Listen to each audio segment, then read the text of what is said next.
It was terribly cold. Snow was falling, and it was almost dark. Evening came on, the last evening of the year. In the cold and gloom, a poor little girl, bareheaded and barefoot, was walking through the streets. Of course, when she had left her house, she had slippers on. But what good had they been? They were very big slippers, way too big for her, for they belonged to her mother. The little girl had lost them running across the road, where two carriages had rattled by terribly fast. One slipper she had not been able to find again, and a boy had run off with the other, saying he could use it very well as a cradle some day when he had children of his own. And so the little girl walked on her naked feet, which were quite red and blue with the cold. In an old apron she carried several packages of matches, and she held a box of them in her hand. No one had bought any from her all day long, and no one had given her a single penny. Shivering with cold and hunger, she crept along, a picture of misery. Poor little girl! The snowflakes fell on her long fair hair, which hung in pretty curls over her neck.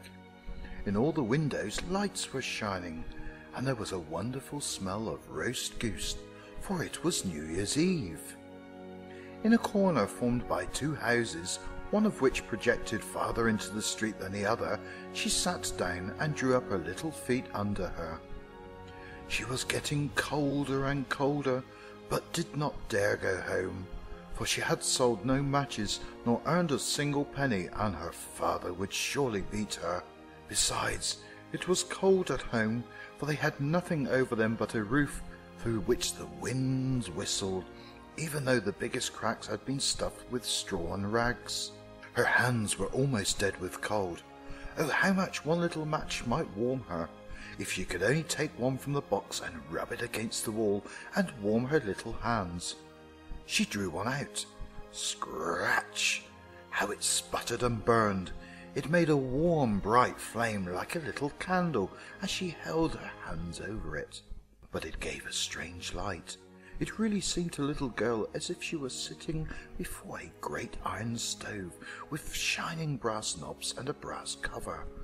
How wonderfully the fire burned! How comfortable it was! The youngster stretched out her feet to warm them too. Then a little flame went out. The stove vanished, and she had only the remains of the burnt match in her hand. She struck another match against the wall. It burned brightly, and when the light fell upon the wall, it became transparent like a thin veil, and she could see through it into a room. On the table a snow-white cloth was spread, and on it stood a shining dinner service. The roast goose steamed gloriously, stuffed with apples and prunes. And what was still better, the goose jumped down from the dish and waddled along the floor with a knife and fork in its breast, right over to the little girl. Then the match went out, and she could see only the thick cold wall. She lighted another match. Then she was sitting under the most beautiful Christmas tree. It was much larger and much more beautiful than the one she had seen last Christmas through the glass door at the rich merchant's home. Thousands of candles burned on the green branches, and coloured pictures like those in the print shops looked down at her. The little girl reached both her hands towards them. Then the match went out, but the Christmas lights mounted higher. She saw them now as bright stars in the sky. One of them fell down, forming a long line of fire.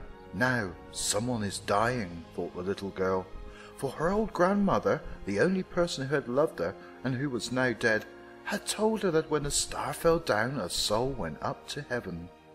She rubbed another match against the wall. It became bright again, and in the glow the old grandmother stood clear and shining, kind and lovely. "Grandmother," cried the child, "oh, take me with you. I know you will disappear when the match is burned out.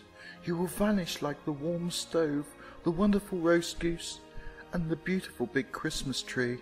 And she quickly struck the whole bundle of matches, for she wished to keep her grandmother with her, and the matches burned with such a glow that it became brighter than daylight. Grandmother had never been so grand and beautiful. She took the little girl in her arms, and both of them flew in brightness and joy above the earth, very, very high. And up there was neither cold nor hunger, nor fear for they were in heaven. But in the corner, leaning against the wall, sat a little girl with red cheeks and smiling mouth, frozen to death on the last evening of the old year. The New Year's sun rose upon a little pathetic figure. The child sat there, stiff and cold, holding the matches, of which one bundle was almost burned. She wanted to warm herself, the people said. No one imagined what beautiful things she had seen, and how happily she had gone with her old grandmother into the bright new year.